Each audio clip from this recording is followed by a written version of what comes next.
China's economic growth slower than expected. What global implications should we now expect? Well, I think there's two aspects of it. Above all, for Asia, it's not a great signal. Asia really is quite dependent on China in terms of being the motor of its economic growth.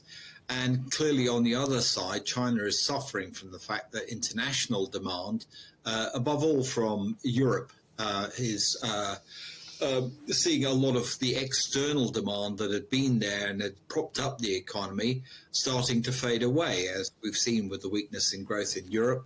And even when one looks at bilateral trade with the US, demand from the US is also fading. So it does have a global impact, and everyone basically needs to be somewhat concerned. Xiaolin, just help us break down these figures, if you would. I mean, what are the wider meaning of the loss of momentum of China's economic growth? Certainly. I think the GDP growth of 6.3% year over year, clearly behind Bloomberg's expectation. But actually, it was in line with the market consensus if you look at quarter-over-quarter terms. Seasonal adjustments and revision of historical GDP statistics were the main drivers behind the miss, but you'd also see the industrial production growth rose modestly. Property-related activity broadly weakened in June, obviously suggesting the need for further easing measures to deal with the persistent headwinds in the real estate market.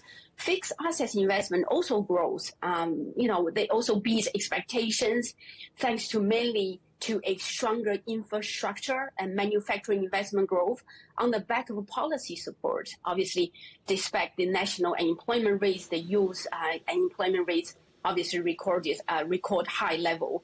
I think all these release numbers will actually increase the pressure on the end of the month Politburo meetings that all these policymakers and leaders will meet, as investors would want tangible measures to be implemented.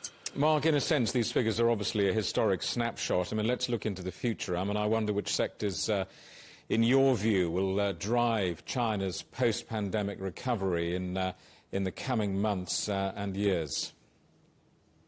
Well, I think there's two sectors which will definitely benefit. One is the tech sector in general, above all manufacturing of things like semiconductors and anything peripheral to that. And secondly, anything to do with the energy transition. China is obviously a world leader on that front, and can expect basically strong demand despite all the efforts in some Western countries to somewhat decouple from China. The fact of the matter is China is the world leader in that, and it's going to be important. The other one is obviously going to be trying to create some sort of uncreate the mismatch that's there in terms of there's a lot of skilled labor coming out of the universities in China, but you still have this very high youth unemployment. And a lot of what's happening is essentially a skills mismatch between what employers want and what university leavers have. And there needs to be a greater effort on that front, basically to shift the education system and also encourage companies to retrain and reskill people for a newer economy, which will be more service orientated, even though there is still obviously a great dependency at the moment on the manufacturing sector, which it had been hoped to pivot away from somewhat. Xiaolin, what's your take on these youth unemployment figures? I mean, they're now at a new record. I mean, what do you think are the contributing factors behind that? You know, the youth unemployment rate in China has caught a lot of market attentions, but I just want to be fair. When you're comparing it among global peers, China does not seem to be an outlier. I give you an example of the ILO data. They showed the youth unemployment rate in 2021 was more than 20% in a few of European countries such as Spain, Italy, and also close to 10% in US.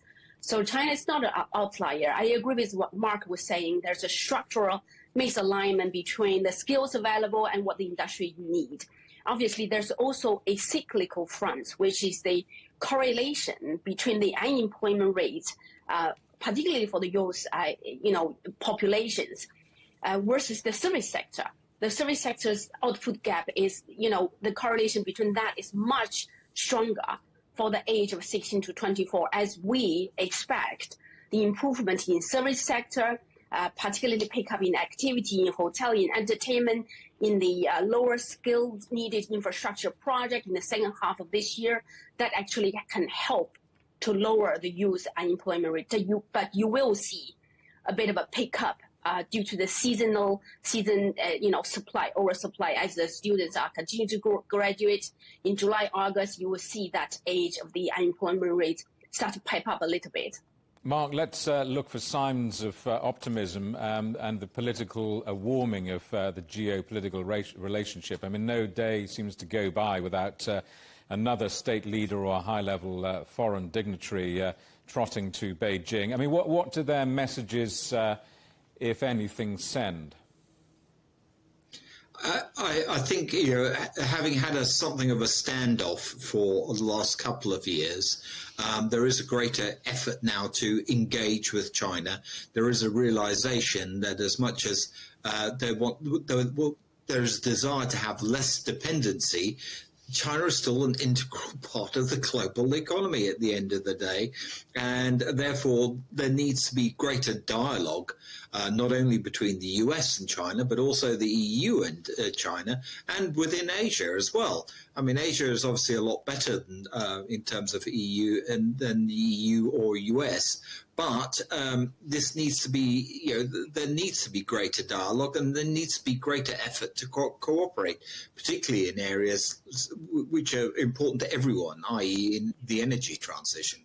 Xiaolin, no discussion on China's economy can pass without that Chinese-British obsession, the property market. How much of a concern is the rather persistent downturn in China's property market? The consolidation is not finished yet, but the good news is towards this end. What I mean by that is you see the new completion of the new property in China start to pick up. You start to see pick up in activities. I think this has more of a sentiment feeling towards Chinese household of how much wealth they still hold, they still have. But in the long term, this actually can be positive for Chinese households, particularly for those ones who couldn't afford to own one in the past. Now, because of the price correction, that a lot of people be able to have one. Some of the local government and cities are already implemented individual stimulus package for their city. You will see more help on the demand side. This actually will start to encourage people start to buy their first home ever. I think this actually will provide to be more positive on the demand side for the policymaker. Now it's helping on the mortgage rates, helping on the first down payment.